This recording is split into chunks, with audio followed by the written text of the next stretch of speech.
Okay, I'd like to invite everyone to stand for the Pledge of Allegiance. Pledge allegiance to the flag of the United States of America and to the republic for which it stands, one nation, under God, indivisible, with liberty and justice for all. Okay, welcome everybody to the October 19th meeting. All right, minutes of the September 21st, 2022 meeting. Do we have a motion to approve? Second. We have a motion and a second. Any discussion on the meeting? Hearing none, all in favor? Aye. Motion carries. Financial report and payment of the bills. We have a motion? Second. And a second. Any discussion on the financial report? My question, Steve Repo, is I see we have an allocated fund balance. Do you think that that's pretty darn close to what we had left over from last year's budget? No, that's actually what we have to use that off the standard allowance. Understand. Yeah. Very good. Thank you.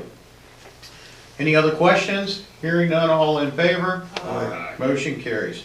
Okay, we have a presentation from the Elkton Police Department. Come on down to a presentation to Singerly Fire personnel. Good afternoon. I'd like to ask Singerly medics to come down. Paramedic Robert Burkowski to come join me up here, and EMT Brandon Hero, and is paramedic student Matthew Emming here as well? I don't see him. So I'd just like to let you know that on August 30th, we had an emergency, a medical emergency with one of our supervisors while they were on duty. And it was pretty significant, and it was my belief that the two here and another student actually saved his life. And so I can tell you that it's one of the worst things that I've had to experience as a student. Realizing that we had somebody in that kind of medical state here, and it was really nice when these guys showed up because they used some humor. They helped calm not just the officer, but also the rest of us that were kind of standing around, and they got him the treatment he needed right away. They recognized the seriousness of it without really alerting the officer to how serious it was. So it was really reassuring to us that it just kind of last month, they recognized us, and this just kind of solidifies the experience and the relationship that we do have with Singerly. I can tell you that I really appreciate you guys on that day, and I know we're not always easy to deal with, and we're always dealing with emergency things, and people are really amped up, but we do appreciate you, and I thank you so much from the bottom of my heart for what you guys did that day and every day that you service. Not just the police department, but this community. So thank you very much. Thank you.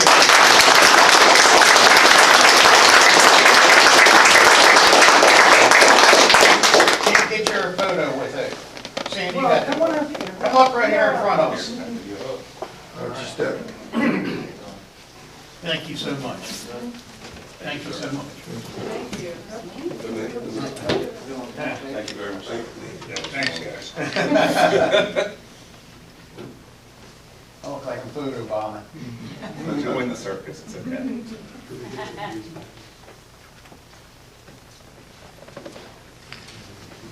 Thank you so much.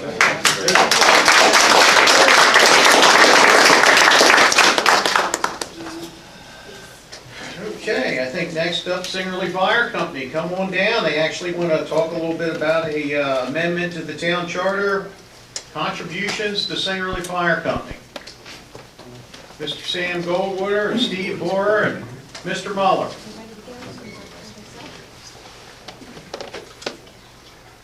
I don't have a seat. It's okay.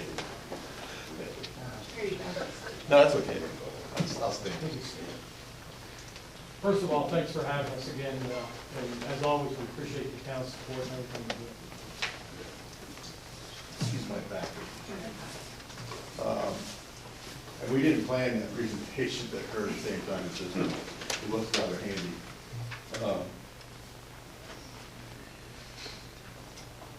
So over the last 3 or almost 4 years now, we've been working with the town to develop a program of funding for fire and life safety here in the town of Elkton. 60 to 68% of the calls that we respond to are in the town limits of Elkton. Represents about 25% of all the calls in Cecil County are in the town of Elkton. And what I'd like to do is just, and we've done this before, but we have a lot of people in the audience and at home on TV, want to kind of review a little bit of history to get everybody up to speed.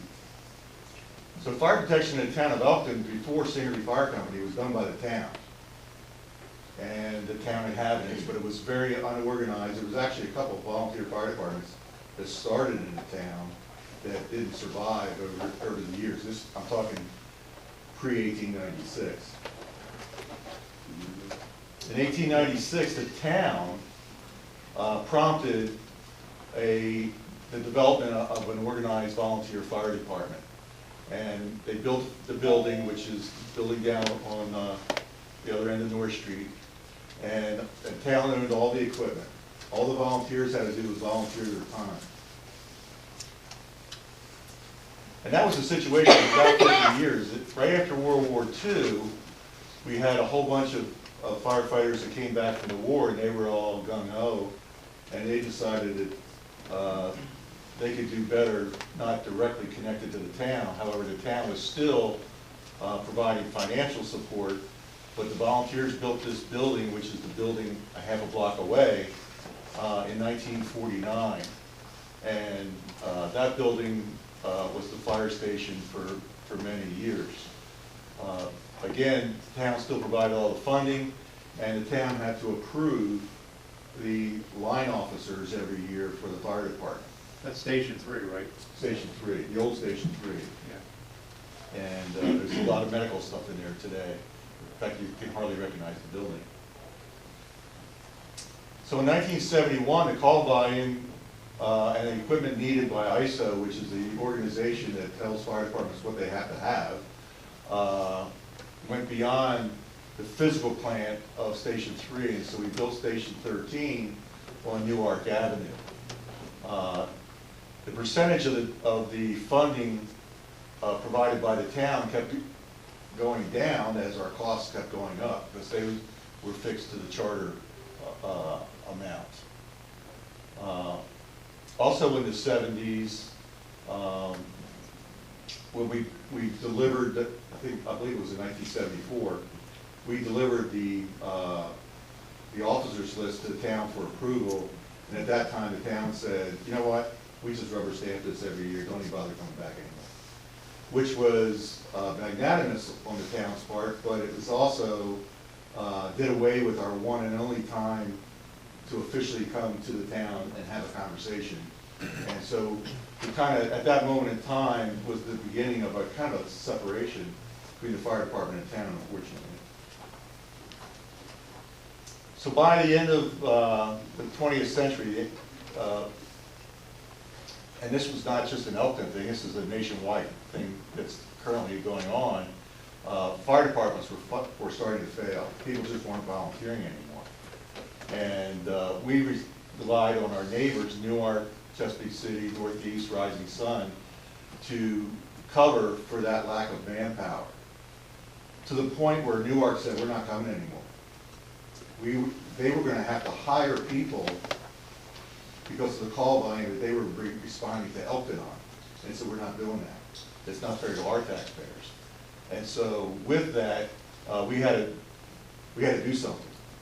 This was a big Y in the road, because what we did was we started hiring personnel, career firefighters, to take the volunteers' place, which meant that we were running bingo and dinners and weddings to generate money to pay people to take our own place, which what we should have done, says this is my personal opinion, what we should have done at that time, we should have came to the town then, not 20-some years later.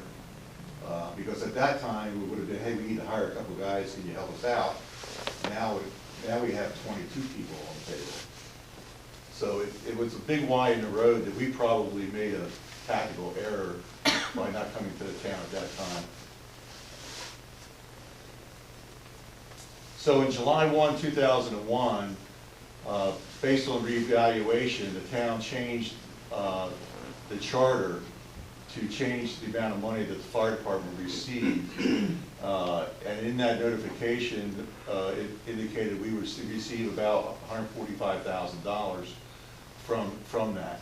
We never received that amount of money until FY '23. The last check that we just received from the town was the first time since 2001 that we got more than $145,000. So that estimate was terribly wrong.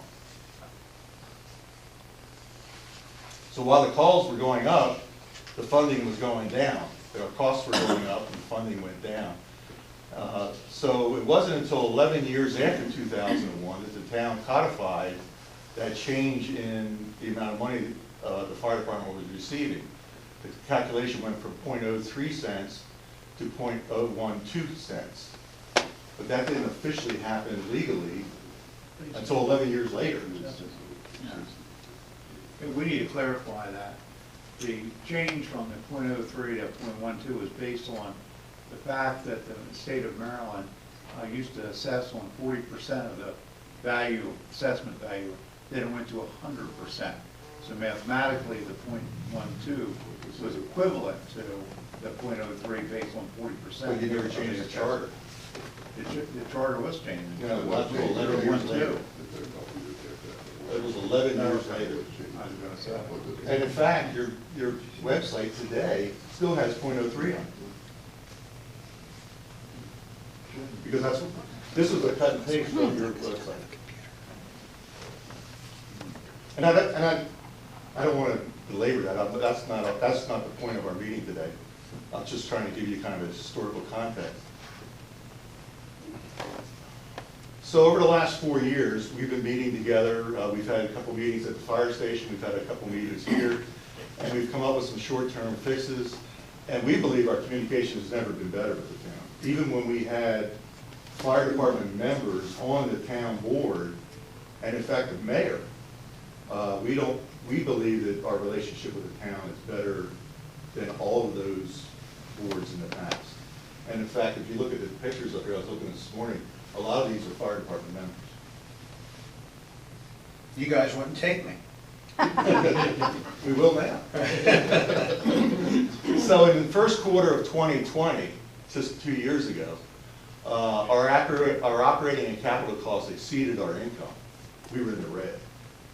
And in 2021, the town pulled its annual payment forward to address an emergency need for funding because we had several vehicles out of service, and we were getting to the point where we were not going to be able to respond to emergencies. It was that dire of a time period, and it's still a chronic situation. But that moment in time was pretty bad. We had almost half of our fleet was out of service. So also in 2021, the town received ARPA funds that were available to fire companies and gave the fire department $500,000 in round one funds and pledged another $500,000 in round two funds. And so that combination of pulling forward our normal payment and the ARPA funds really got us through a financial crisis, which translates into an operational crisis. And so with the anticipated growth in town, that's actually only going to make the problem worse. Even though we anticipate having more money available through taxation, just the Southfields project alone will force us to have career personnel at Station 3 and report. That's going to bring another 250 fire calls a year to us. So we've had discussions over the last 4 years, and they've ranged from everything from adding a line item to the water bill to amending the charter and a lot of other input. But we haven't really got to that moment in time where we have decided what we're going to do. We've also discussed some non-financial things that can help the fire department doing our landscaping, doing our vehicle maintenance, grant writing, snow removal, HR and payroll administration assistance. To give you an idea, we spent $20,000 last year on snow removal. That's a big number for any organization. And while we're paying that $20,000, your trucks are driving right past us. And so it's really, Not to cut you off now, some of this is county roads that we are not dealing with, so when you say. no, I'm not being Okay, I'm disparaging. just saying, when you say that riding right by you, that. No, Okay, we've never had an agreement for you to stop. okay, I'm listening I'm to saying we you. need to have the I'm conversation. listening to you. He's talking about the parking. I hear, what are you talking about, talking about the trucks? Yeah, All right. I'm not being adversarial here. Okay. I'm just saying, we've had the conversation of these kinds of things that could be done. You volunteered to, hey, our mechanics can change light bulbs and stuff. They might not be able to fix a fire pump. You know, you've offered that to us over time, things like that. And we just need to have a deeper conversation of specifically how we can help each other and our public. So the operating costs for Singerly are about $2.8 million and an annual capital cost of about $1.1 million, for a total fire life safety cost of about $3.9 million.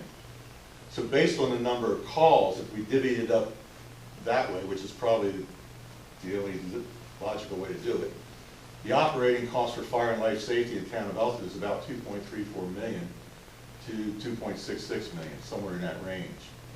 Without the volunteers, if we were a fully paid fire department, similar to how we have EPD, that would be about $6 million for our total operation and about $4 million within the town limits of Elkton. So we're saving the town about $4 million a year. So using the same percentages, because we are in the county, we get about $900,000 from Cecil County for operations. And if you use the amount of calls in the town, about 540 to 613 of that 900,000 would be assigned to protect the town of Elkton. And so this leaves a gap of funding of somewhere between 1.66 and 1.74 million dollars that has to come from someplace. And so to fill this gap, Article 8, Section 8.3, or the resolution that Mr. George was referring to, R10-212, would need to be amended to about 15 cents per $100 valuation. And you can see on the graph there below that we're already well in the negative of revenue versus cost to run the fire department. We got several questions over the last few weeks on, well, where in the town are all these calls? And so this is a graphic showing the town limits of Elkton and how many calls are in those areas of the town. So you can see that's Route 40 there, right where the 321 number is. So depending on what part of town you want to look at, you can see the white numbers are the number of calls that we respond to, emergency calls in that colored area. That's just so far this year. That's only through August 31st. So those numbers will almost double by the end of the year. Sam, how many of these calls are from the nursing homes and assisted living facilities? A very large percentage. Well, 307 is where they reside, mostly. So you can see 0300 and 0307, that's almost 1,000 calls in those two areas, and those are a lot of the nursing home responses. But having said that, and we kind of complain about those calls over time, but the truth of the matter is, if we didn't have those calls, we'd still have to have the same staffing level, because Mrs. Murphy and Mrs. Jones still need to be picked up anyway. So even though they're wear and tear on our equipment, doing those calls, and then sometimes we have multiple, we had 2 calls at Price Drive at the same time last week. If I may ask, of that, the percentage that are to those specific facilities, do you break out what are transports and what are? We don't do transports. So, because I we know only there was an respond to issue They're all previously. They're all 911 calls. They're all 911s, but I know previously when the conversation first started, that they were 911 calls and turned out to be requests for transports. Yeah, we Has don't, that changed? a lot of times when we go to a 911 call, it turns out to be not an emergency. Yes, yes. But we still have to respond to it as if it was an emergency. Oh, I once they appreciate get what to you're a saying, I 911 call. understand, but I was just wondering if it turned out to be an actual 911, because I know that the conversation initiated from that in the first place. Yeah, we did non-emergency calls as well, which we used to do years ago. Our calls tripled. And so, commercial ambulances fill that void, in fact, even the taxis in town do a lot of those transports. But, again, when we looked at the data and the times that they occur and the geography where they occur, it really wouldn't reduce our personnel any. It would reduce our workload, but our costs really wouldn't go down all that much. So in the town charter, the commissioners are empowered and are responsible for the protection of people and property from violence, danger, and destruction. And that is a stated mission of the commissioners. And the section 22 is specifically talks to fire, and in the charter, to suppress and prevent the dangers thereof, and to establish and maintain a fire department or contribute funds to the volunteer fire companies serving the town. So whoever wrote that charter way back when they wrote it was anticipating somewhere along the line would be a career fire department, and it would be the town commissioners responsibility to develop that. In the meantime, contribute to the volunteer fire companies serving the town. And then also to take any measures necessary to control and prevent fires in the town is the responsibility of the town commissioners. How many fire calls do you go on in the town? You know, and once again, this is specifically using the words fire, Yes. right? And it's, and I know that things have changed probably since we wrote this language, because when we wrote the language, we didn't know that we were going to be transporting, which is a duty or a responsibility. Yeah, So actually, that- the American Legion ran the animal service before we did. So that might be a change we need to make also, to add that additional language Yeah, into and it. I actually have a sample for you to look at here in a second. And then this is the section C823, which talks to the actual funding. And again, this was cut and pasted right out of the website, which has the old number. And I beg your pardon, I just looked it up, and it does have the corrected information on our website. So when afterwards, we'll just find out what's Also, cut yeah. and pasted, Yeah, so we okay. can clarify that. That's- But it is on the cool. website, correct. So it must be in probably more than one spot, I guess. Or it was fixed in the meantime. But this is what it was. It was .03, and then in 2001, it was changed to .012, but that wasn't codified until 2012. That's kind of the timeline.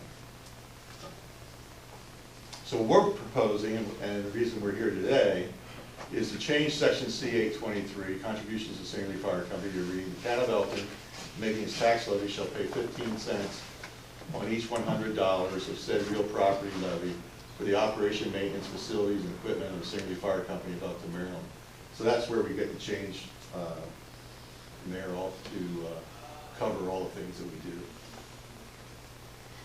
Based on the current assessment as of 22, that would amount to $1,864,625 based on the Yeah. TSM. And so that number may have to be changed by a decimal point to get it to 1.66, which is the number that we do. Mhm.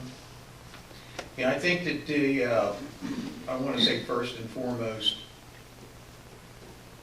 I'm very supportive of this, and if my house makes a phone call to the fire company or 911, I want to have service, right? And we know there's a cost for service. It's life safety. But I would also say to you that when you look at the, this would be an increase in our tax rate of about, how many cents would that be? About 15 cents in our tax rate, which I think that the public would need to support more so than just to make this codification change. So as much as I'm personally in favor of it, I would say to the team here that we put it out on vote with the public. That would be my recommendation. A few years ago, we did a very similar thing with the FOP when they were looking through their collective bargaining. We put it out, and if we ever have to raise taxes because of our police patrol and our police, I don't have any issue in going back and saying, folks, we all voted on this for that increase in their salary. I believe it'll be very supportive. I think that the community would support this. But that would make it a lot easier on the board that's sitting up here. As I've said before, I know what direction I'm going. And so that's just my 2 cents. Now, the rest of the members might look at me and say, no, we're ready to move. And then we just have to, the consequence is that we would have to increase taxes considerably. Every penny is about $120,000 in tax revenue. I'm thinking. 2024, yeah. Right. So we would have to raise it. And currently, our tax rate is 66. 0.53. Or 6256. Yeah, 63, yeah. So we'd have to jump it up to about 78.78 to make up that difference. How do you guys feel? What are you thinking? Well, I do have one comment. As much as I support the fire company, and I don't want nobody to throw axes up here, maybe because I'm not against the fire company, I'm supportive of you guys, but the question, if I was sitting out there, I would ask, this was set in place as a donation at one time. Am I right or wrong? Still is. Wait a minute, as a donation. And if I was sitting in that seat out there, I would ask, first of all, my taxpayer dollars. I wasn't really a part of this sitting this in, but yet now it turns out that I'm paying salaries for someone else's positions that I didn't really hire. So this is the fire department, and you're with me with so far, right? So as a defense for just a resident, I make donations, but now we're being told we have to pay a set salary, not a donation. So my question is, could clarify to me, please, how would I make this clear to the Yeah, citizens? no, I get it. So the donation that you've been giving was not an arbitrary number. The board doesn't every year say, let's give the fire company $1,000. It's actually a required charter calculation. So even though you're giving that money to the fire department, because it's not a city department, it's a requirement of the charter. And as far as giving money to somebody that you didn't hire, you do that now with the water department. You contract the water department, I believe. Yes. So they have employees that you didn't hire. You pay them to do a function of the town, just like you pay us to do a function of the town. Otherwise, you would need a town department for the water. You would need a town fire department for fire. So you're already doing that now with the fire department and with the water department both, where you're not directly in control, but you're still funding it and paying for it on behalf of the town. And also trash collection will do the same thing. You don't hire the people who pick up the trash, yet you're paying for the trash collection. So you're doing that in at least 3 departments already. So it's not a new thing that you farm out that function of the town. Yeah, I might add to that, all of those functions that are farmed out, the garbage collection and water, is everybody's been paid to manage that. None of us have been paid to do this. So you got another possible 100 people at any given time. Now, in addition to folks that are getting a salary to provide the service, that are doing it at no cost at all. So if we weren't doing what we're doing this right now for no pay, it'd be another $10 million a year probably. The three of us took the day off of work to be here. You- Well, Steve's retired. So, to answer your question, if you're talking to one of your constituents, is we're already doing that. We're just changing the dollar amount that we're doing it. Yep. Any other comment from the board?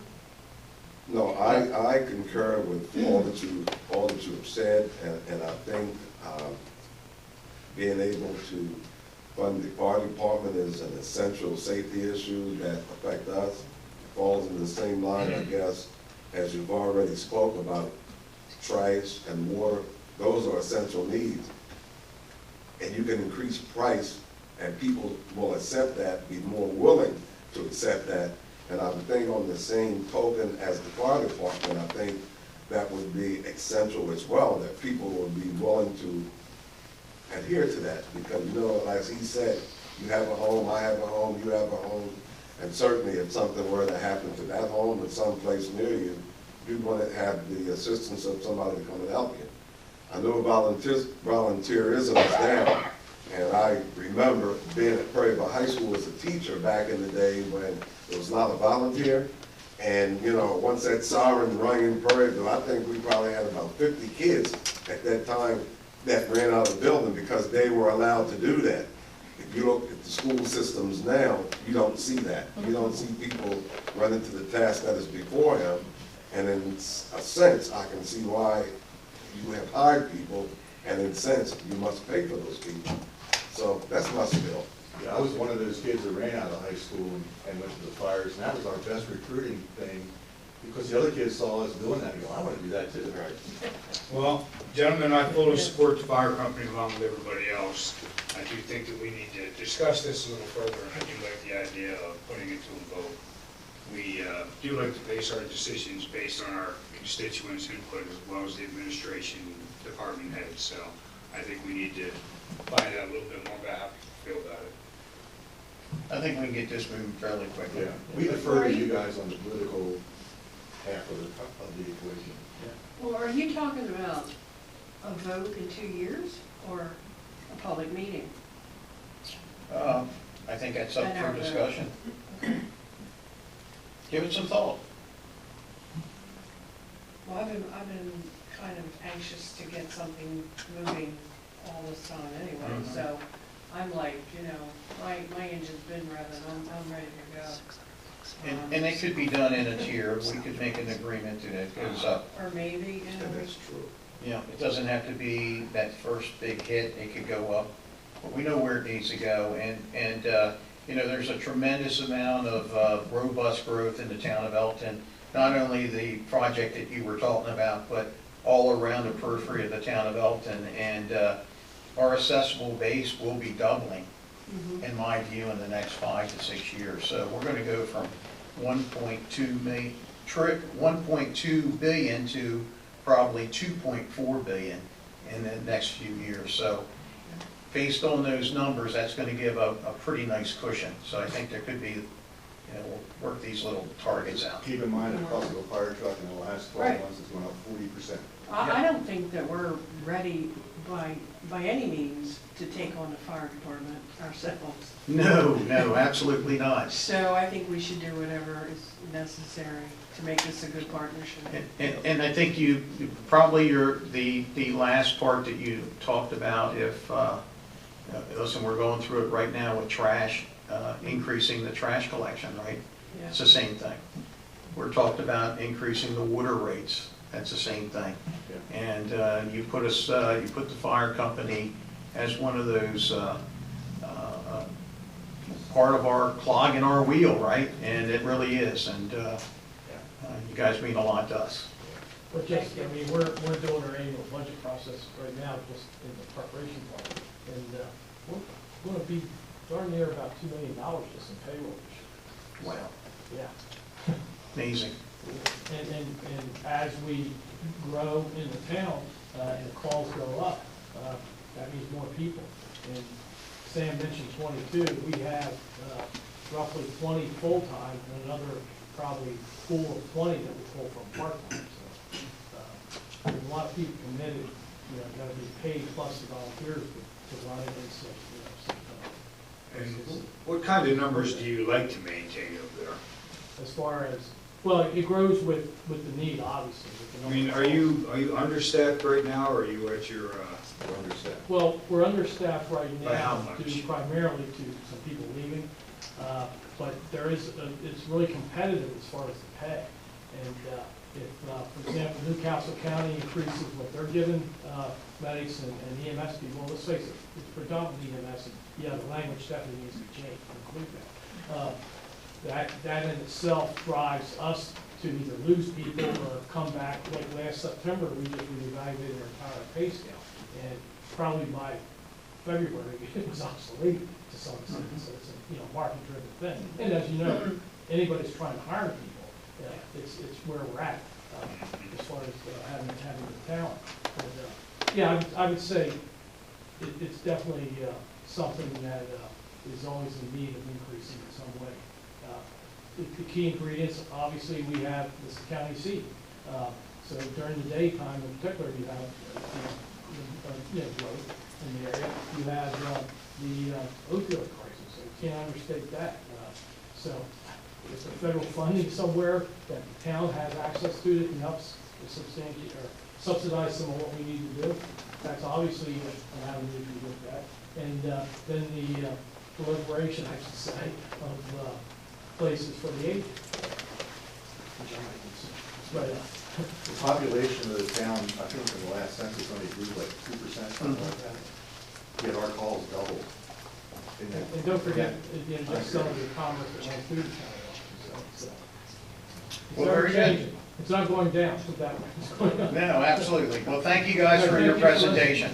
Yes. And your Thank you. support. You guys have really done a lot for the last year to support us. Thank you. I'd like to ask a More question. so than ever. The EMTs and things, do they come in from scratch and you train them, or do they have to be already trained? The ones we hire when they have come? to be trained. The ones we hire have to be trained, or come in trained.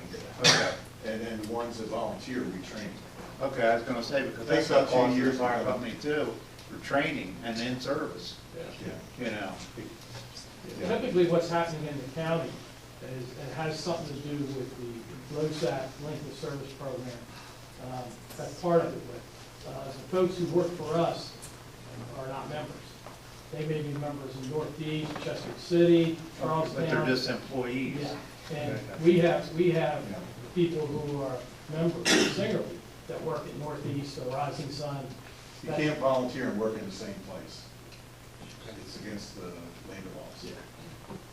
You can't So- work for free, Fair Labor Standards Act. Well, because if you did, they say, well, we need to keep you over for overtime, and now but you're gonna be volunteering that time. You can't do that.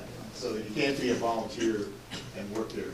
So we literally trade firefighters with other departments. Our people are working in other departments, and their people are working in our department. Because of that. And it makes it very tough to get people, because people, as you know, they'll leave for 10 cents an hour. And so it becomes very difficult. And then as the price, the pay scales in other areas, like Amazon, for example, you can make more working at Amazon as an unskilled laborer than you can as a paramedic, which takes 2 years of training to become. So why would you want to do that from a financial point of view for your family? So it becomes very difficult to recruit people because it's just a dollar situation. Well, thanks. Thank you, guys. Yeah, thanks, guys. Okay, next up, we have a discussion on stormwater management and flood mitigation. Come on down, let's see, Mr. Chris P. Kraft, That's me. is that right? Of Underwood and Associates. Hello, Chris. I think you've met a couple of the folks in the town. I have. All right, very good. I haven't had a chance to meet you. Commissioner and Commissioner Piner. I think you've met Gene and Rob, and you've met Michelle. I think you went on a little tour of Happy Grace and Gene. I think they said nothing but fantastic things about the projects that you were bringing to the table, so we'd like to listen to them, and I think that actually out in the audience we have Rod is out there from Kensington Courts, and you got Ray Jackson from Stonewall Development also may have some interest in maybe some of that area there. Okay. Thank you for your time. Tell us what we're doing. Again, as mentioned, my name is Chris Beecraft. I'm with Underwood & Associates. I'm a partner there, owner and operator. Apologize, we truly am an operator. My boots are a little muddy. I made some steps back there on the carpet. I was running up from the job this morning. But I wanted to explain us, explain who we are, and more importantly, what we do. They're pretty well intertwined. And then what we might be able to partner with the group here on, if everybody decides they want to move forward. And I say partner because that's everywhere we go. We work across the Chesapeake Bay. We very rarely do bid solicitations, kind of go after bids. We 95% of the time go into projects through partnerships. And I'll kind of explain that. PowerPoint is brief. It just has pictures really to try and explain. And as I mentioned to the commissioners that we walked around with, seeing is believing, so I can talk for 10, 15, 20 minutes, but if anybody wants to go out and walk a site or two, that's what I would recommend, because until you see it, it's hard to really understand it. So the PowerPoint is broken up 3 ways. I would define the process a little bit, brief description of our design, explain construction, and then go through some pictures of what we do. So the picture behind you is over outside of Ocean City in a town called Bishopville, if you're familiar with it. We were hired by Maryland DNR through the Coastal Bays program to do a fish passage project. If anybody's familiar with fish passage, it's typically a... We're getting ready to try to do one, aren't we, Lou? Okay. No, they bailed out. Oh, did they? All right, there we go. Well, here we go. They're typically fish ladders. It's a conventional way of stepping fish up dams, over dams. And why those fish ladders go in is because the town, the community, whoever owns the pond typically wants to keep the pond, and whoever wants the fish to pass wants the fish to pass.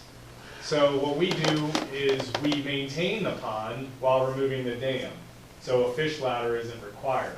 It's a series of riffles and pools. The riffles are where the rocks are, the pools are the open water.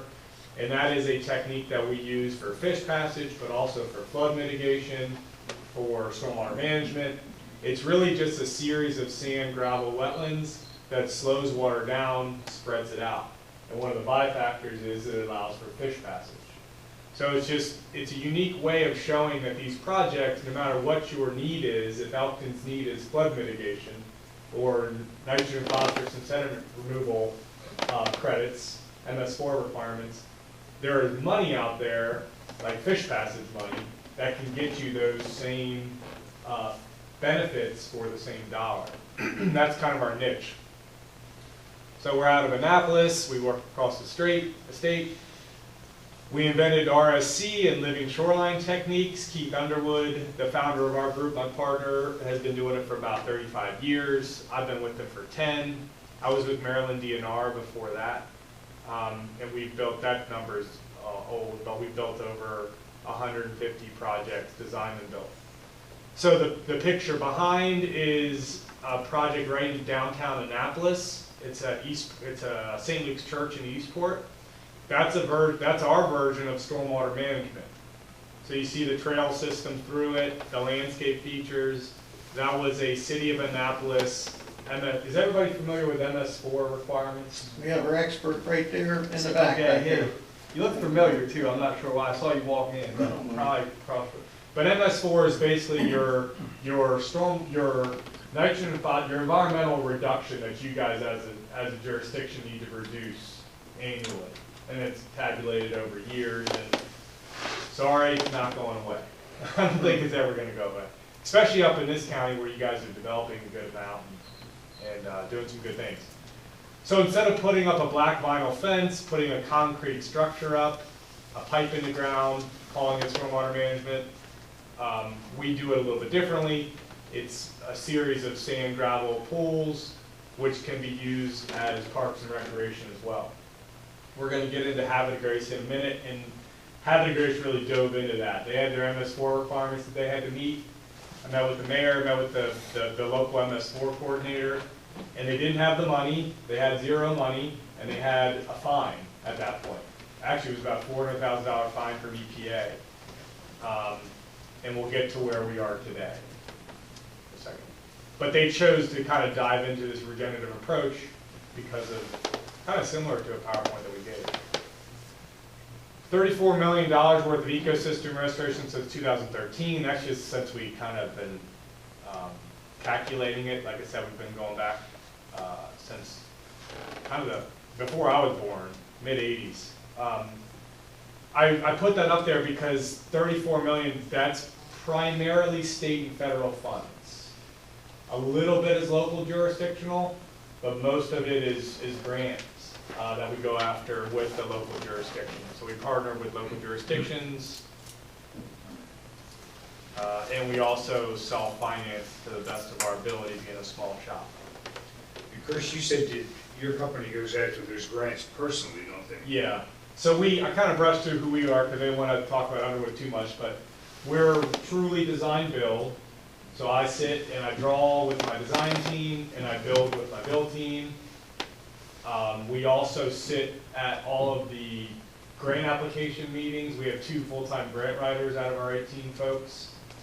And like I said, 90% of our annual workload is grant funded. We go do a little bit of private work, but most of it's grant funded. So we go, like when we went with City of Habit Grace, we went in there. They have an MS4 coordinator, but we partner with Steph, is her name, on every grant application. We write about 50% of them for them. But other jurisdictions like Annapolis and a few others, we write 100% of the grants for. They just sign their name. They obviously have to be okay with it all, but if you don't have the capacity, we fill in. And we also know the system pretty well, so it helps. So a little bit of nuts and bolts, not too much, but a brief taste.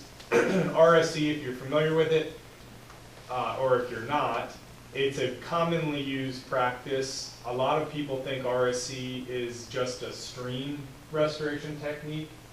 It's not. As the inventors of it, it's been a little bastardized over the years because it's become pretty common, but it's really just this idea of slowing water down and spreading it out as high in the landscape as you can. Alternatively, what we've done as a society is we've piped it. We put storm water into the ground deep into a ditch as quick as we can, and we get it out as fast as we can. Well, in towns like Elkton, you guys are in the down. Yes. You're at the end of the pipe. Yes. A lot of cities are. Annapolis is. Habit Grace is. A lot of the cities over in the Eastern Shore that we work on the cities are built in those areas. And what we do is we look upland. We look up, and sometimes it's not that far upland. Sometimes you can see it from your town limits. Sometimes it's within your town limits. But the whole idea is just to slow it down every step of the way. So this picture behind is the stormwater management project. It's where, if anybody's been to the Annapolis Mall, it's a pretty big mall. It's the biggest mall I've ever been to. And the whole mall actually drains to this project.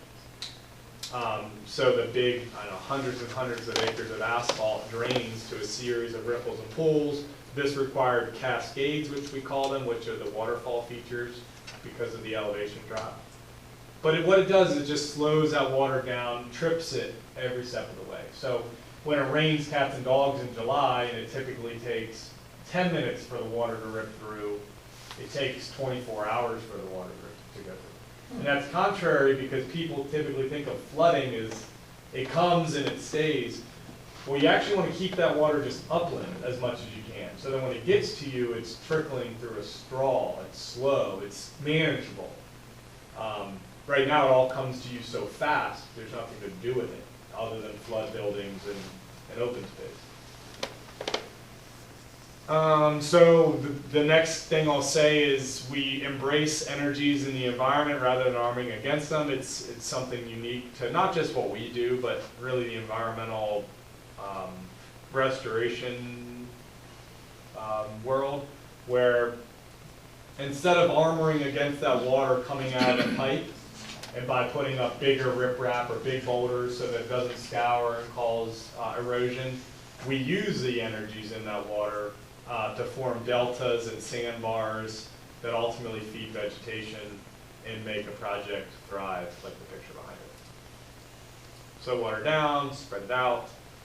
I put this picture up behind it. I didn't get into it, but this stuff is proven. It's been rigorously studied over the years. There's metrics towards it.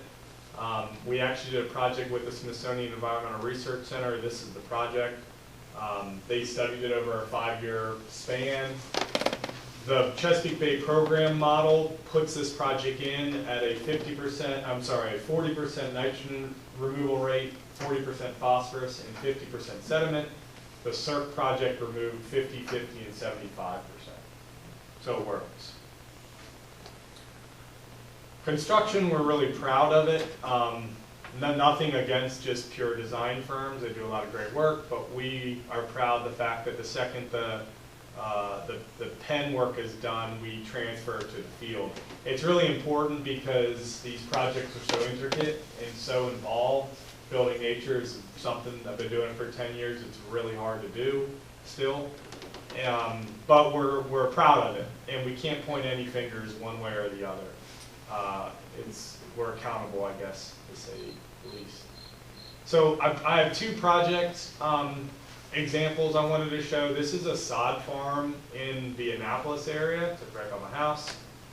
I show it because this was funded as a flood mitigation project to give an example of what people could do in agricultural settings to slow water down downstream of them. And the other one is water street, or is hazard grace. So this is a drainage area. It's very small. It was a case study through NRCS, which is the federal authority for agricultural practices. This is the water that left the site. It's a sod farm, so every time it rained and the sod was stripped, dirty water left, entered the river. And what we did, if you look all the way top right underneath farm, we stored the water up in that ag area. It's farmed when it's dry. When it rains, it fills up. We built the asphalt driveway across. If you look at that area, that first top right area where the cars are, that's an asphalt driveway that's used to store water behind it. There's a cobble basin underneath of it that slowly lets the water leak out. It goes through the RSC all the way down that white trail system. The system's actually to the right of the white gravel trail. Ultimately into the pond and into the tidal wetland below it. And this is just an example of every step of the way when you trip water up in your uplands and you slow it down. Water actually doesn't even, this project is 3 years old. We've been monitoring it for 3 years. Surface water has never entered the pond from the left of the screen to the right of the screen. It settles, there's enough storage that it settles down in those bays and it goes through sand and gravels into groundwater before it gets to the pond, which helps the agricultural practice and alleviates flooding downstream. So if you think about, again, this is an example, but if you can think about, it doesn't have to be agricultural settings. I'll show you hazard grace in a second, which is urban. But if you can do this multiple times, you really start to have an impact downstream. It's always going to flood here where we are. It just is what it is. It's never going to guarantee that it won't flood. Unless we make some serious upstream changes, which politically probably won't happen, or financially. But we can definitely reduce the catastrophes and reduce the scariness of it, honestly. It can be more manageable, more of a nuisance than a trauma. And again, they're nature space, they're parks and recreational space. So instead of going after grants or using local money to build parks, towns like Havre de Grace and other jurisdictions across the bay with us have started to use stormwater management parks as their parks. stormwater management facilities as their park, sorry. And this shows you the trail. This is before we planted it, so everything black turned green, but the white trail stays open so people can passively, walk through the system. Quick question, if Yeah. I may. So as I'm seeing, as you say, the water gets stripped in all these different places and so forth, and what I'm understanding is that originally the water was very dirty and sediment laden. So as these trips or so where the water's getting slowed down, does that sediment then start piling up in just different locations, and then does it have to be removed? Is there a maintenance associated with that? Yeah, that's a great question. So the riffles and pools, is there, oh, there it is. Thanks. So getting into more of the detail of the project, it's very simple. It's the understanding of 1 foot falls wherever we can. So instead of a positive drainage swale, everywhere you see water is deadpan flat. These are all riffles. They're 1 foot falls. So the water pulls up deadpan flat, riffles down. People jokingly call it just fill and spill. Fill, spill, fill, spill. Well, when you do that, and so that was originally studied, and the idea came from natural stream wetland complexes. Riffles and pools form naturally. That's just how riverine systems work. So using that as a principle for stormwater management, the material, the sediment, the debris, it actually racks in the riffle, not in the pool. So the pools are plunge pools, and they plunge sediment up and onto the riffle. So over time, the riffles themselves start to have sediment on them, which is a good thing because that allows for vegetation to grow, and the riffles actually grow vertically on themselves. Only 2, maybe 3 projects since I've been doing it have we had to go out and manually remove material because we were backwatering onto a pipe or some sort of infrastructure. But it was one day with some hand shovels, very minor.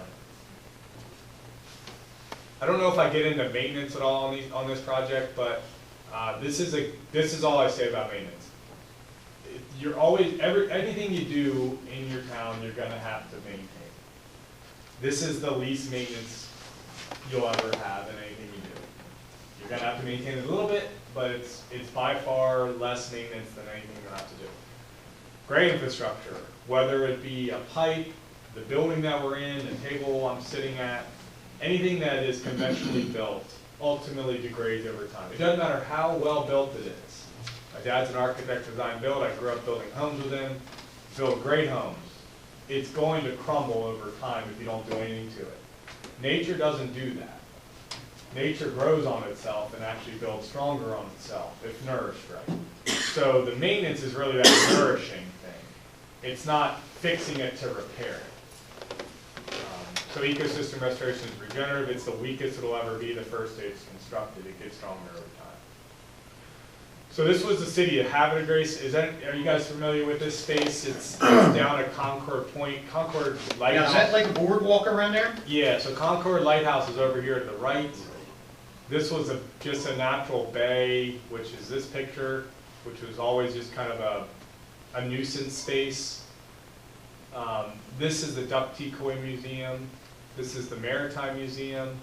And this was all city space that was mowed, weeded, maintained by the city. And going back to that, the next one. Yep. Is this what it looked like before you did the work? This is what it looked like before. Okay. So ultimately in these open spaces, especially at Tidewater in local jurisdictions, there's no landscaping plan for them. There's no landscaping budget for them. You guys are on the Susquehanna River. There's a lot of material that moves to this river.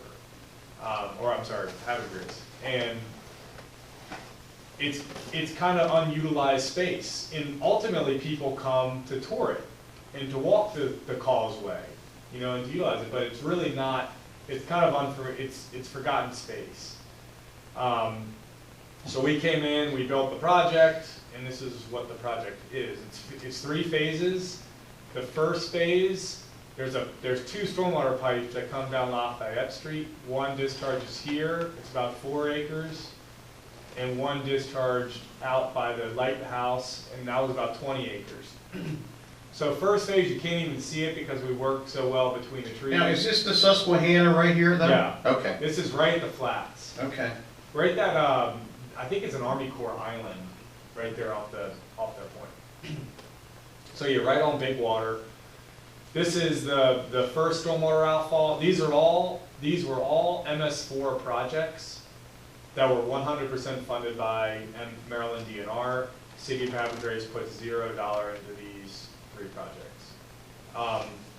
This is the first pipe outfall here to the right. This is the new beach strand, living shoreline, with the new headland that provides resiliency and some elevation to the causeway, which was rebuilt when Isabel came through and tore it down. This is phase 2, which is another pipe outfall from the parking lot. And this is phase 3, which is the largest project, which took a lot of this green, kind of unused mowed space. We still kept a lot of grass up here for overflow parking and events in the future, but it puts a series of sand gravel wetlands all the way in to the river. And you can see the sand and gravel, the white trails, those are public space, free space, open space, that people just passively walk through in addition to the built causeway. A closer view of it. So Chris, when they had high water, did that water go up into the town, or did it? Yeah, so this, right here at the corner of Lafayette Street, it's around elevation 5, I believe, which floods pretty frequently. I mean, you might go a year without that happening, but it gets up to 5 pretty frequently. Isabel here, I think, was 8 or 9. So what this does, it does nothing for that. When tidal surge comes in, you can't do anything about that. But what you can do is you can build a project that succumbs to that. So this project just goes totally underwater when those high tides come in. They break wave energy a little bit, but they go underwater so that when the next day comes and the sun's out, they're still there. But what they do a fabulous job of is during the heavy rain events that used to flood this corner because it's such low elevation, and when there's a high tide filling the pipes, the water can't go anywhere. Yeah. Now all that water is stored up in the upland. So the water that was coming right down a pipe and trying to get out into the river and couldn't get out of the river because of a high tide and would flood the road is now directed, 100% of it is directed over here. So they have 0 flooding now, upland flooding on the roads during even high flooding. Again, before we planted, just to give, once they become vegetated, it's hard to really see it, so we like to show kind of right away pictures. But that's the beach strand. That's working with Maryland Conservation Corps, so we do a lot of volunteer efforts and partnerships with the state. This is it becoming vegetated over time. That is that kind of larger project, phase 3 of that big grass space. So you can imagine from the left side of your screen to the right side of the screen, you can see a little bit of grass here. That grass carried flat across to here and then dropped down to the river. So all this space that you can see, kind of a light brown with the annual rye dying off, that was all excavation and all built. And you can see the trail system through the whole project. Chris, can you talk about the logs from the water? Yeah. So, and that came up when we walked. So the logs, the debris. Habit Grace, we work in a lot of different type of jurisdictions. Habit Grace, and I use them because we're close to you guys up here, but they really bought into this natural aesthetic, and they wanted it to look very wild and natural, which we appreciate because with that, our canvas is way bigger. But we work in a lot of jurisdictions that have more defined landscaping aesthetic and thought. So while this can be very natural, well, it always has to be natural in the end, but the logs themselves are, they're a carbon source. And that carbon source, leaf litter, brush twigs, that is a food for the aquatic food web. So 2nd grade language is it starts the reactions that clean your water. So you need wood in these waterways to clean your water before it gets to your river. If you don't have any wood, it still cleans it through retention and through sand and gravel, but it's missing a part of that system. And you're ultimately going to have wood in it as these trees and shrubs and grasses grow, and every year the stuff dies off. It helps, but that gives it a kickstart for cleaner water right away. The goal is to be able to swim right downriver these things. If you put enough of them in, you truly see drastic water quality improvement. And for me, I think they're beautiful. You know, some folks don't think so. So this is the last slide. And please ask away any questions. I wanted to get through quick because I know you guys have a long meeting. This is Water Street, and actually I don't have any pictures of it because we walked it, but I would love to walk it again with anybody else interested, but this is the design scheme, and this shows you the scale of what these projects can be. This is the railroad, the active Amtrak line that goes across the river right through Havre de Grace.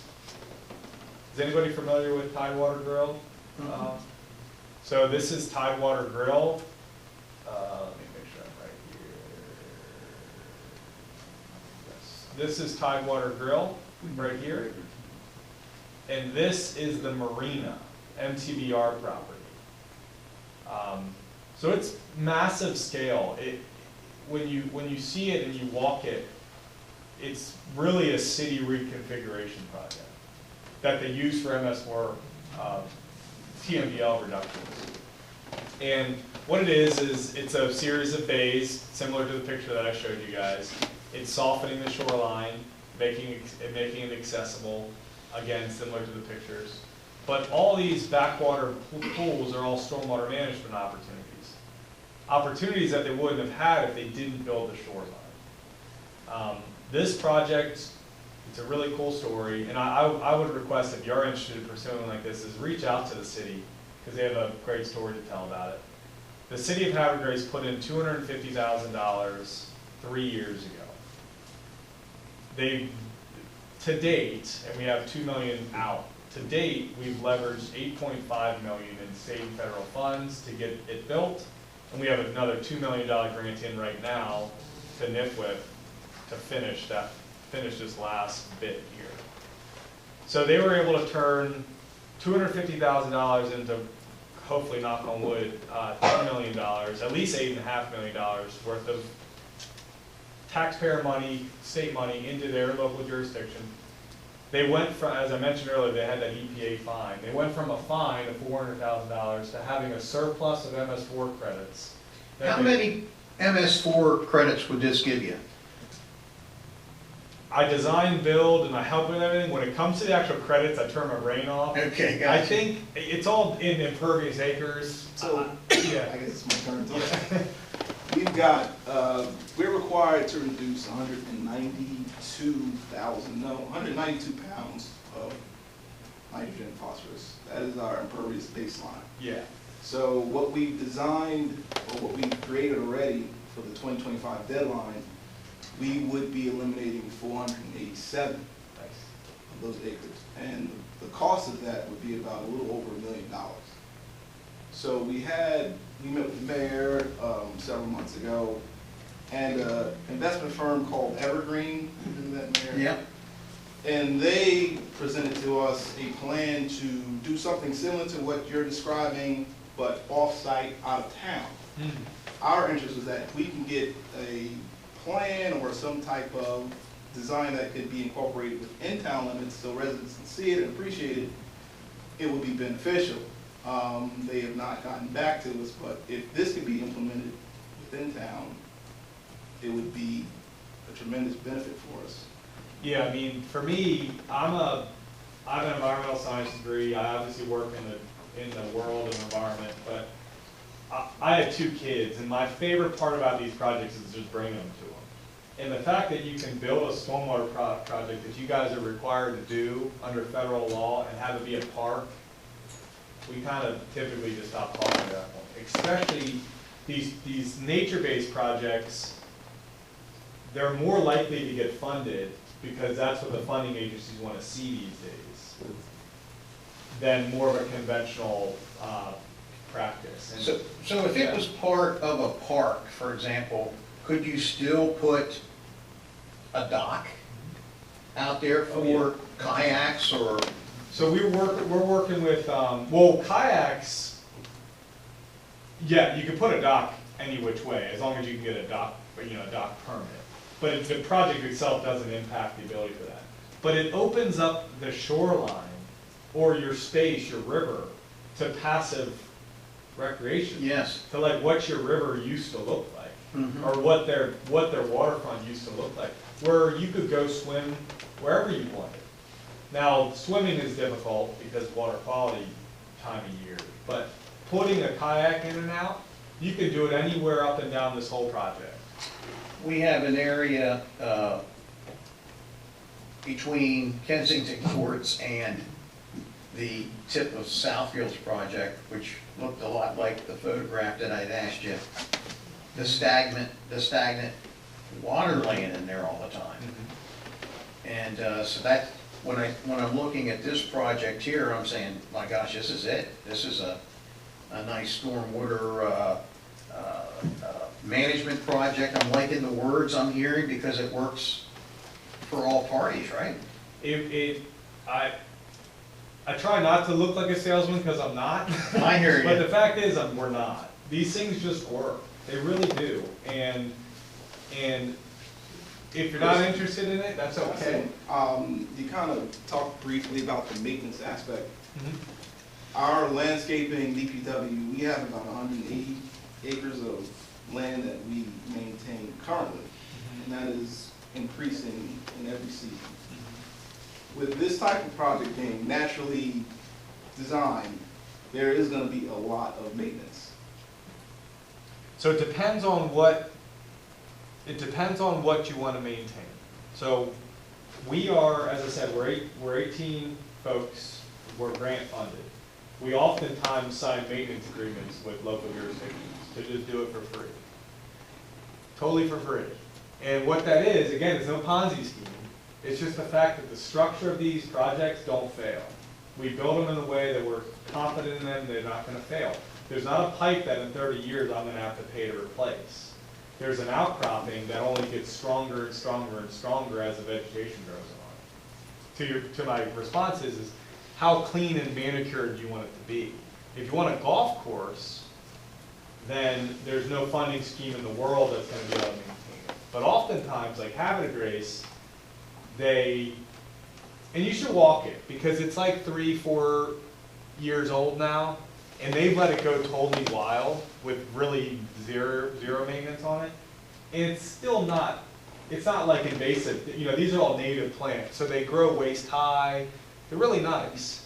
But I do say that lightly because some people love golf courses. I like golf courses. But the golf courses, the maintenance budget on golf courses is through the roof. I just sat through the last presentation. I don't think you guys are just bleeding in money. Towns are. No. So when you can say, okay, town, city, this is how we're going to do it, and we're going to let it be a little wild, and it's intentional, right? That's the wild space. You can have your mowed grass. I don't know if I have a picture of it. Maybe. You can have your mowed grass right up to it, so you can see they maintain. They have the museum and kind of a more manicured space right next to it. But then they intentionally mow and they leave 90% of it unmowed. Roughly how many maintenance agreements do you have currently? I wish we didn't have so many of them. I don't know, probably 30, 40, 50. Every community that we work in, the one I came from this morning, if it helps them get through, we sign it. And we have to go back sometimes, but very rarely are we in there doing much. The other thing is with TMDL project, if you're familiar with this, you have to maintain them. So the feds are making you maintain them. So there's really no way around that. This is, again, the latest option. So I can see how this will work for the shoreline. Of course, we have that 100-year flood like twice a year anymore. And the nuisance floods are 4 or 5 times a year. If we looked at, I would say, would be town property upstream a little ways and maybe reconfigure in areas to create natural drops is what you're kind of thinking, right? And allow the trees and the bark to come down, which I don't think, if you went behind my house, that's how it looks like today. Right. But except there's not the drops, it just comes in and it hits, and 2 days later it goes out. If we started upstream a little bit and then worked around the ball fields in Howard Street and do the storm, or do it around our waterways down by the park, I think it'd make a world of difference, could make a world of difference. I mean, I don't, I think you're agreeing that it's not gonna stop the flooding. Right. Well, it depends on how much you guys want to go bonkers with it. And I just know through working with a lot of towns, there are limits. Mhm. And there's, you know, right side and left side of thoughts, and we fall right in the middle typically. And that's typically not giving it all back to nature, because, you know, that doesn't happen. But We could stop the water from reaching the back of the buildings, that would be huge for the emergency. Oh, it'd be huge. And unfortunately, I was supposed to do a tour this morning to walk around some sites, it's just my schedule got jammed. But we plan to come up if you guys are interested and do that anytime soon. So I guess what I'll leave you with is, any money to get started like Habit of Grace is always nice, but we don't ask for $1. We can start from scratch. It just puts you above other jurisdictions, because there's a bunch of other ones, as you know. There's a lot of, I forget how many MS4 groups there are, and there's really only 2 or 3 pots of money. So, but we help you kind of intentionally put your money in the right spot, even if it's $1. But the biggest thing for us is to have a jurisdiction that has embraced the idea of it. Because it's a little bit of a change. And it's a good change in my mind. Perryville, we just met with Perryville 2 months ago. I met with the mayor. Originally it was like, we want ballparks, a fishing stand, that blah, blah, blah, you know, that type of stuff. Great guy. I walked him to Water Street, he said, okay, scratch that, I want this. And I said, you don't have to scratch that, we can do both. Now, I can't find you funding for ball fields and fishing stands and things like that, but I can build a really nice space that you can then, over time, pony up your own money or find other grant funds to build a nice softball field or rec space or whatever. These things don't have to be just 100% nature. The more nature you give to them, the less flooding you're going to have, but they can be balanced, which is always the best approach, I think.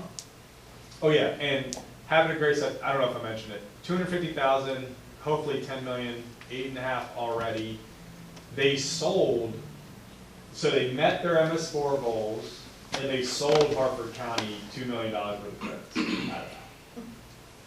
So the county executive, through their commissioners, bought into the project, helped it get across the line, and sold them credits. So the county was able to just pay money into a fee in lieu, basically, to help meet their goals, and the city got the grant money and fix up their waterfront, which I think is really important to talk about. I think we have to, I just think about how long our stream is from downtown all the way to the Elk River. Well, from Elkton Road. Yeah, all the way down. from Elkton Road all the way down to the Elk River. My gosh, There's a lot of opportunities there. tremendous amount. Oh yeah, and again, not to sound any sort of way, you guys aren't uncommon. I mean, name any city across Maryland, they all have issues. A lot of them flooding issues. And so what I'll say is, if you're interested in us, the biggest thing is just diving in as a group into this idea of nature-based space. Because if you guys can agree on that and say, okay, Chris, run with it, then we can run with it. That's what Habit of Grace did. That's what Anne Arundel County has done, and a few other jurisdictions. Chris, when can we set up a date to take that walk?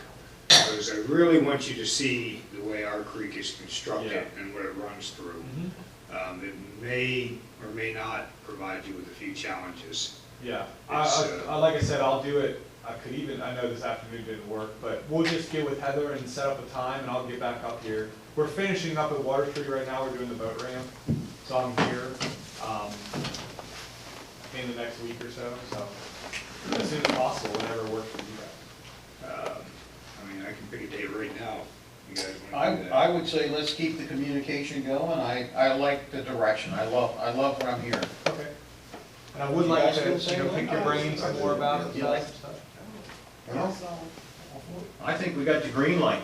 do you have a picture of the boardwalk you built?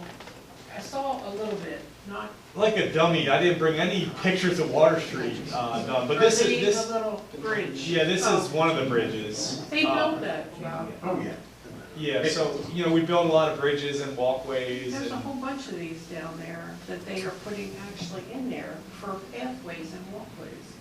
Well, Ted, the walks, just the bridge.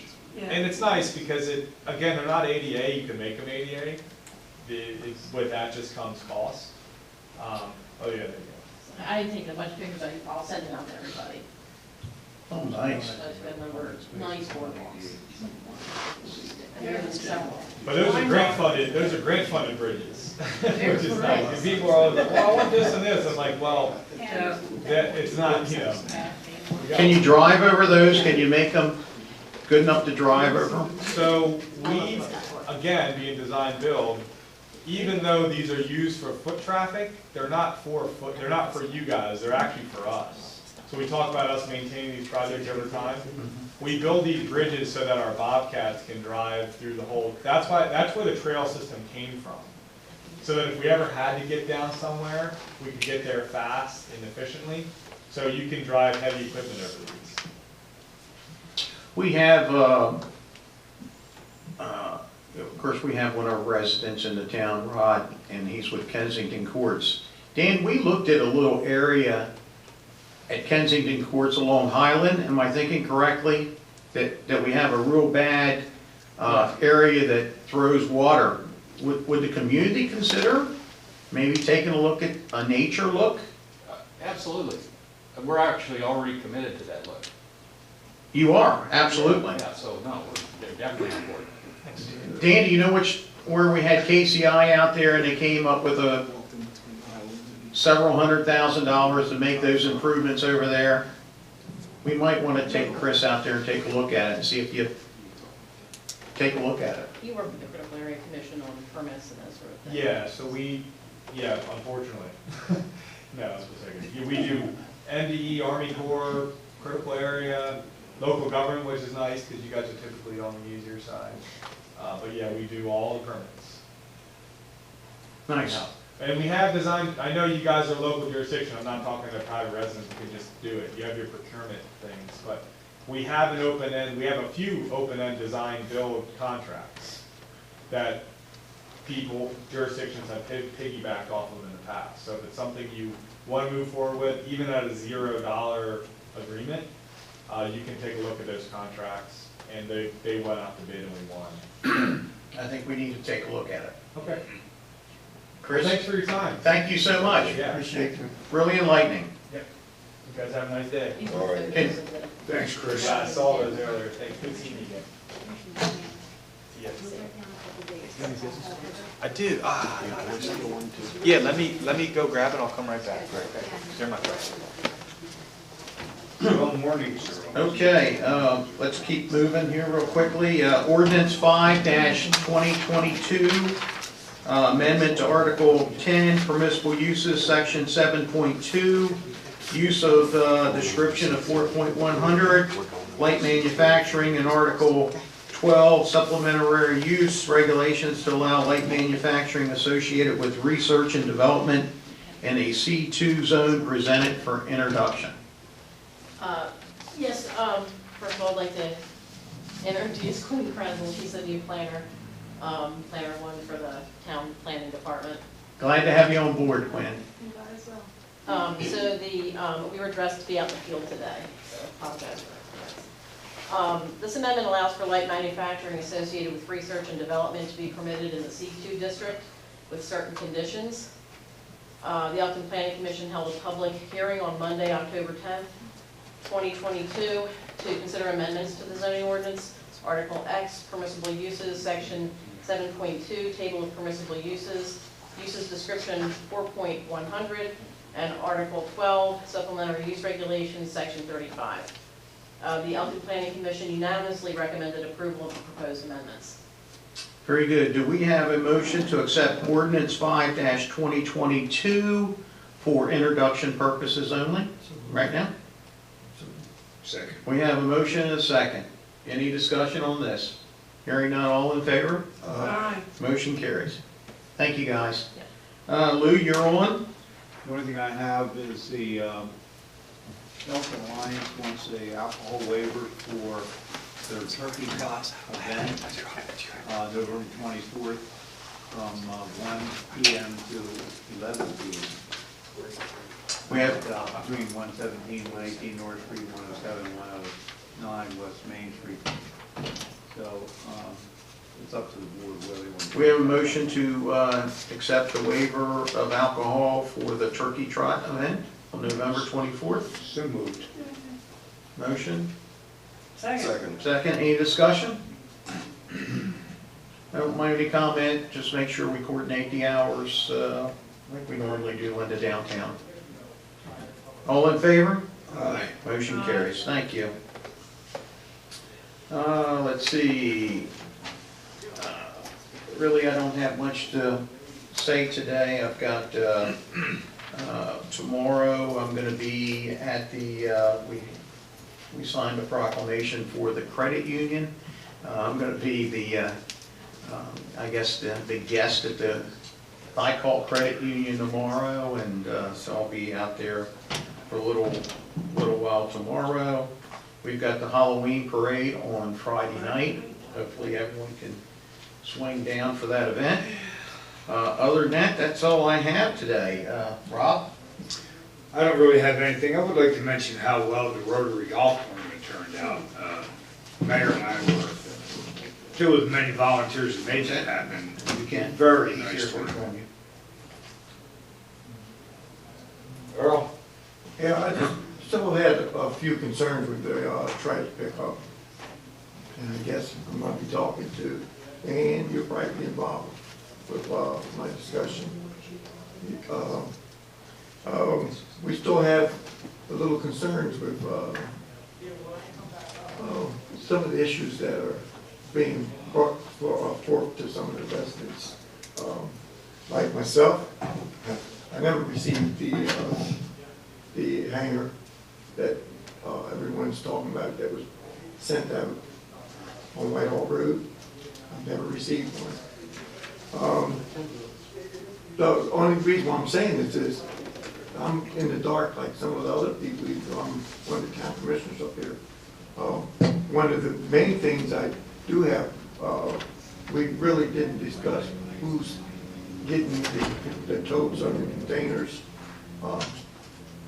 The initial plan, Commissioner, is just to, I gotta word this, initially, the first phase is just to change the mindset, where both things will be picked up on the same day, you know, in two separate trucks. So that's the very first step. In other words, there's not gonna be major changes initially. This is start initial. Again, you know, we got same day, two different pickups.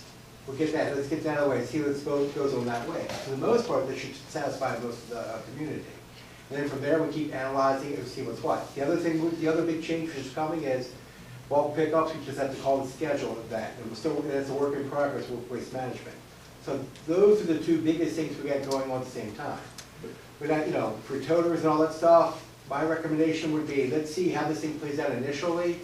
If you're interested in the toter route, the trash contract actually goes out, you know, we finished, we have one more year, it finishes up on October 31st of 2023.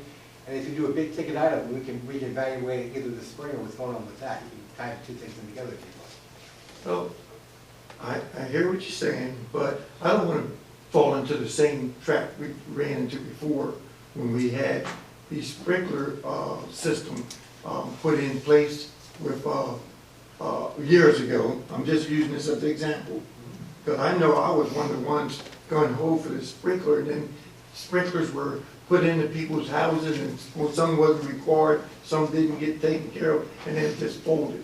And we got stuck holding the ball on something that we really voted on, but didn't really know which direction it was going. So this is almost like the same with the trash pickup. Let's get started, let's see what goes on.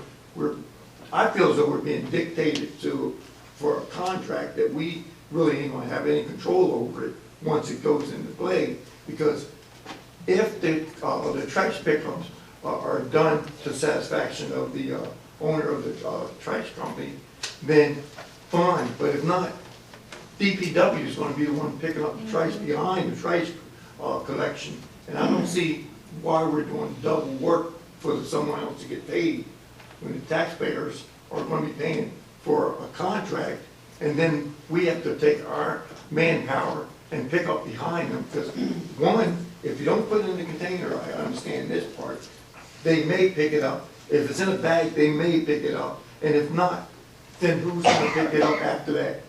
It's gonna be DPW doing all the trash pickups after they decide what they don't wanna pick up. And I don't feel as though I'm on board, I'm not on board with that yet, because I'm not clear of what the direction we're going. You have to understand with me so far? Well, the initial thing is, again, all we're doing is nothing should change. You're just putting yourself out one day instead of two. That's how initially it's going to start. Everything else, if everything's containerized, you're fine. That's how it initially works out that way. What they're trying to do is, we're trying to stop the bulk, because right now we have unrestricted anything. So everything out there, get it. That's what we're trying to maintain that. We get down on a schedule, then you have a separate truck, and it's a lot more efficient. That's what they're trying to see. And that's what initially just trying to do. Initially, say nothing's going to change, except for same thing, one day instead of two. That's how the initially it's going to start. We got to one day, and that's just going to be it for me, because I won't be here all day. But trash cans on the sidewalk or trash cans in the road, which one are we doing? I'd have to ask them. Wait a minute, hold it up. We're going into phases. Don't ask them. We're the ones trying to figure out. I don't know what the truck looks like. That's okay. So again, I'm not satisfied with trash cans in the road. I already went through this on the other day. We have a bike lane with trash cans in it now. This is what I've seen from my own eyes. Bike lanes with trash cans sitting in the road because people are under the impression we have to set the trash cans out on the road so that when this truck comes by, it can pick it up and put it back. That's not gonna work, because now I'm already seeing trash cans on the sidewalk, in the road, on the sidewalk in the road, some of them up in their driveway. I have no clue which direction to tell the residents, so I'm done with my conversation. Yeah, but you have good points. Oh, that's There were, first time I heard mean, we just started seeing a problem out of Buttonwoods. I don't know if you're aware of it or not, where they're picking the toters, the big 90-gallon ones, right? And then leaving them in people's parking spaces. And I don't know if that's contributed to like maybe a new employee or something? Well, the other issue with Buttonwoods, because of the parkings in front of the row houses. Exactly. You physically, if people park there, Right. you can't get to them. That's why they have to be on the road, because they physically can't. You can't go back on the sidewalk because, Well, you they're have not cars in putting them between. back on the sidewalk after they take them off the sidewalk. Yeah, but where they picking them They're up? dumping them in the parking spots. Where? They're, you know what I'm saying? Where are they picking them up at? In the Off the parking spots sidewalks. themselves? They're getting them off the sidewalks like they have for the last several years, And put them- no problems, and dumping them in the parking spots. This has just started, like a week or so ago. Can I say something? What Waste Management, I guess, I'm just a little bit from the outside. That's all right. Their initiative, they want to become more efficient with picking up the trash, so they want to change to a different type of truck Right, and pick up the materials different with the arm or whatever, the front loader. right. The way trash is being put out now, where anybody can put 7 to 8 trash cans out, to them, it's not efficient. I And understand that. what they're trying to do is corral, I guess, the trash collection so that there's some sort of standard for how they're putting it away. how we're collecting. Exactly, but now not everybody has a 90-gallon toter either. Right. So that's an issue we have to figure out, right? Because you can't, a lot of people have the smaller ones. Can they be picked up with a machine? At the moment, they can be. In other words, nothing should change at the moment. In other words, They can pick up, but, okay, so the issue that I'm bringing up on top of his is the fact that something's changed, and I don't know if it's a manpower or a mentality of waste management, that they can just leave these cans wherever they want. He's seeing it, and I'm concerned in places like Buttonwoods where you have, you know, many places like that where they don't have access to anything other than their sidewalk. You know, where, Gene, yes. I had asked a question on our group text the other day that was not answered. Is this happening in an isolated part of the town or isolated parts of the town where it may be just certain drivers? We don't have just one driver that covers the whole town. no, you got a series of trucks. You got like, I mean. Right, That's what I'm so wondering. is this happening in just a couple of different neighborhoods? Because we don't experience that. They don't put our cans in the street. No, I think what the, quite frankly, what the hiccup is that in the morning hours, if you're in Buttonwoods neighborhood specifically, I would also say it could happen in Delancey Village and possibly even Turnquist, that you go out in the morning and you're putting your container onto the sidewalk. Everyone goes to work. Now the trash truck comes in. He pulls the container off of the sidewalk. He hooks it into the machine. It drops in. It comes back down. And then he moves on to the next can. But he's leaving the trash can in the parking space at this point. They're not taking it back to where they got it from. That's the only difference that's happening right now, is that they're not replacing it back onto the sidewalk or where they got it. And they're doing that because, probably for speed, per se, and Dan and I actually had a conversation about, I guess it's probably been 2 hours ago. I think one thing that we need to look at, because I told him this was gonna be brought up, I think that we need to look at neighborhoods like Buttonwoods, Delancey Village, Turnquist, Main Street. I continue to say it, we need to be able to just have the residents take their trash and walk down to a dumpster and put it in, and then have that truck pick it up. If, I hate to be rude about that, but they're only gonna be walking, if you live in Buttonwoods, I'm gonna use Buttonwoods, I keep using them as an example. But if you're lined up in a townhouse, I'm trying, what's the other neighborhood? If you have one of those containers, you can't run it through your house. If you've got a 55-gallon or a 96-gallon, you can't take it through your house. And then the only thing you can do is leave it in the front of the house.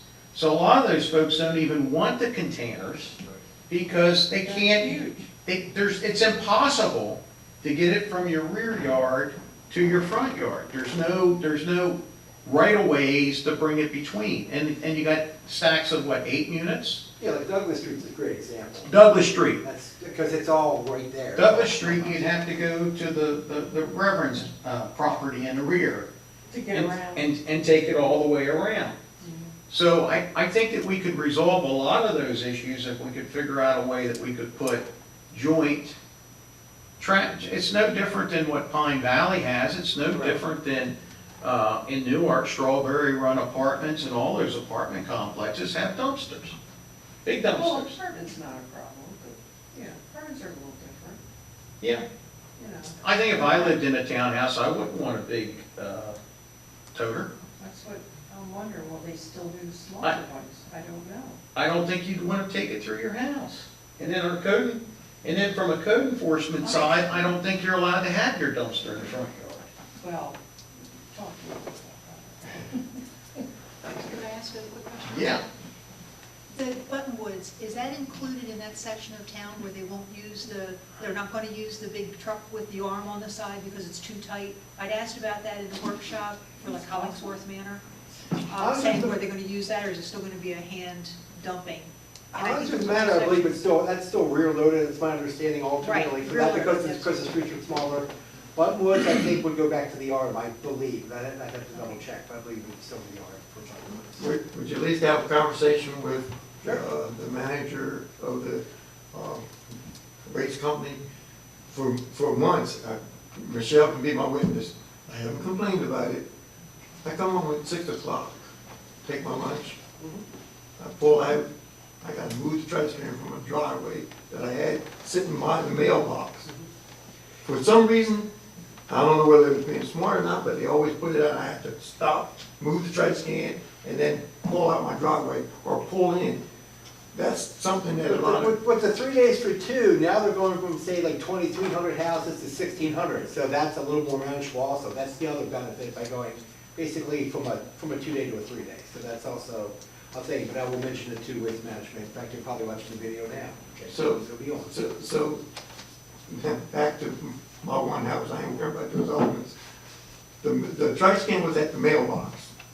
It ends up in my driveway, in my front driveway, blocking it. That's basically all I need you to know.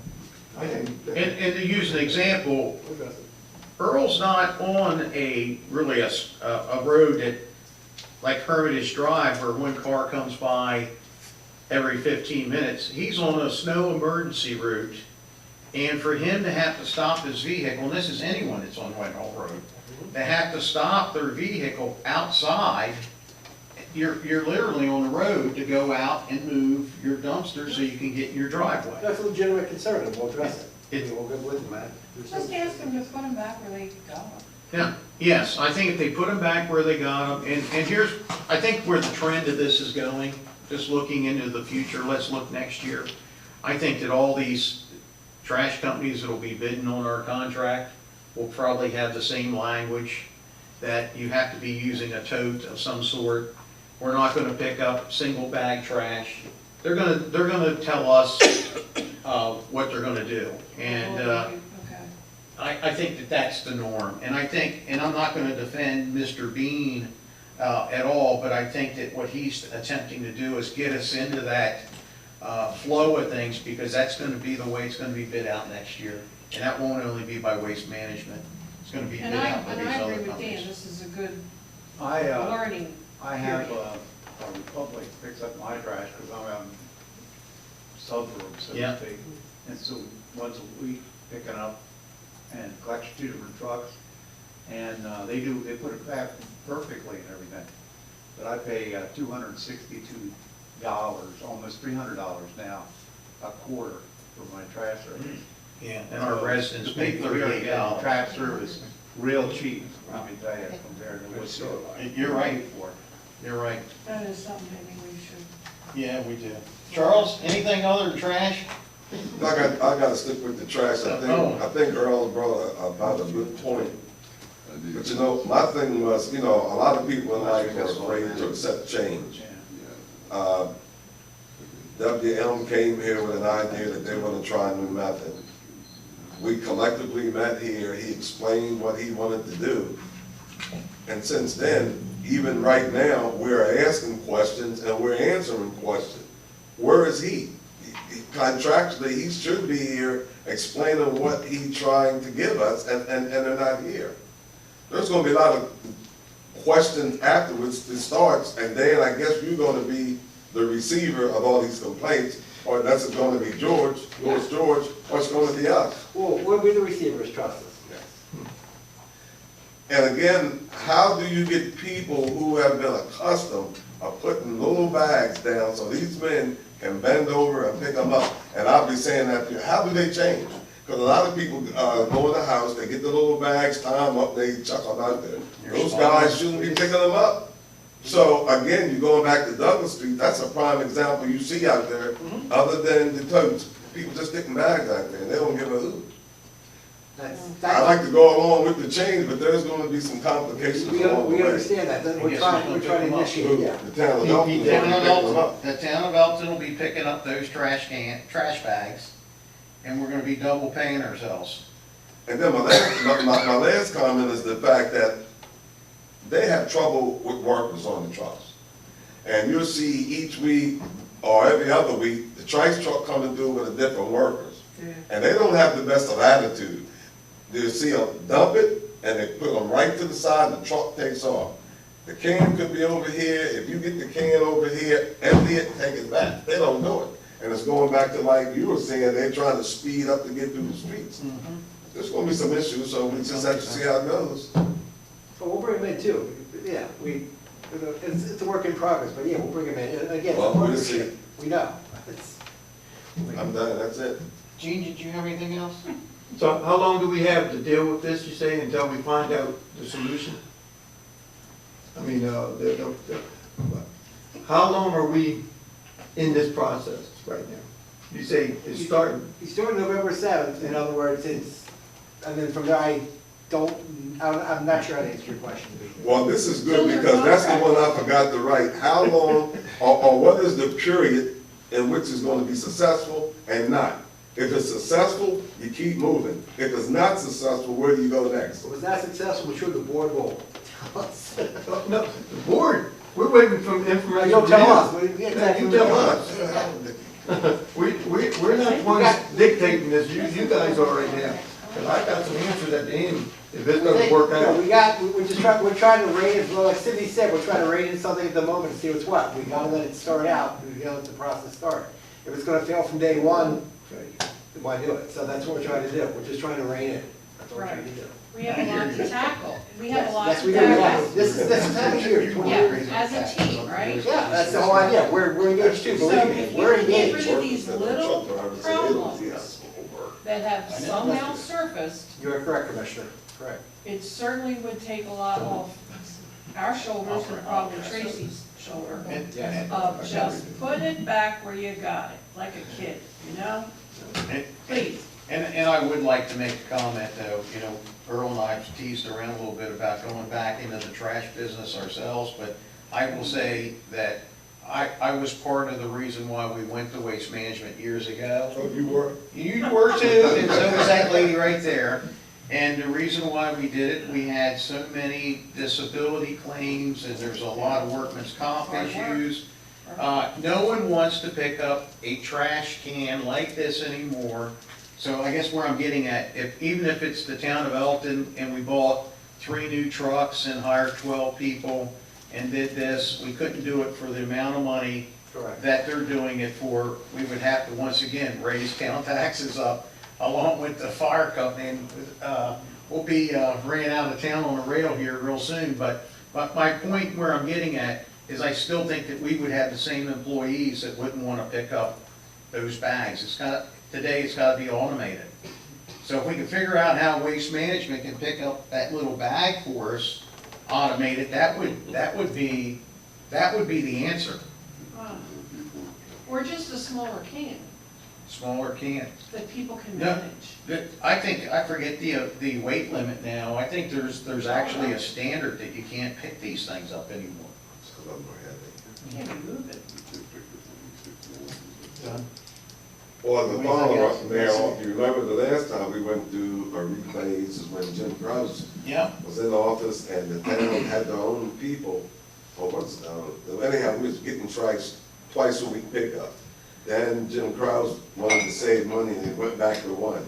We got so many complaints from the Elktonians that we had to go back to 2. We did try, we were here. Yeah. We tried 1 day a week and then we went back to 2 because of that. We had Nate Purdy, Nate, and Kenny, Billy, and, Kenny Briscoe, Right. and they were very conscientious crew together. And I remember when Jim Krause put the police officers on the truck one day. You remember when Jim Krause put the police officers on the truck one day? I'm not gonna be on you, but you was only paying them $8 an hour. The one that didn't work. Louis? I think it was Louis they put on the They truck. were only getting paid It was Louis. $8 an hour, that's why they quit. No, let me go, I'm I done. think they got wore out. Okay, we're rambling here a little bit. Anyone have anything to say for the town of Elkton? Rod? I have a Rod question. Burr, Kensington Courts. I have a question. On this conversation, we touched on this flooding problem we have with the houses getting flooded. Yes. I'm wondering, and at one point, the engineering company was supposed to give us a technical solution, and they came back with some astronomical bid. My thought was that it seemed to me like the next step might be to circle back with them and say, okay, let's scale this back down to the realms of reasonableness here and redefine the task. Because I think a few simply placed berms might solve the problem. And so my question is, how do we go to the next step and maybe have that conversation, or whatever you think the next step is? I would say to you, I agree. Listen, there's a problem over there, and I know when I've walked around there, I've said that I want to get a solution for your neighborhood. I think everyone here wants to have that solution also. And I think that we revisit it again. If we could get, I don't know who's going to run with it. Maybe Dan will run with it, or Sydney will run with it. Take a look at the KCI quote that we received. But I also think this young man right here, Chris, I think we kind of get him involved in it and take a look at it, because there could be other solutions. You know, sometimes we look at these things. It opened up my eyes today with some of these solutions today.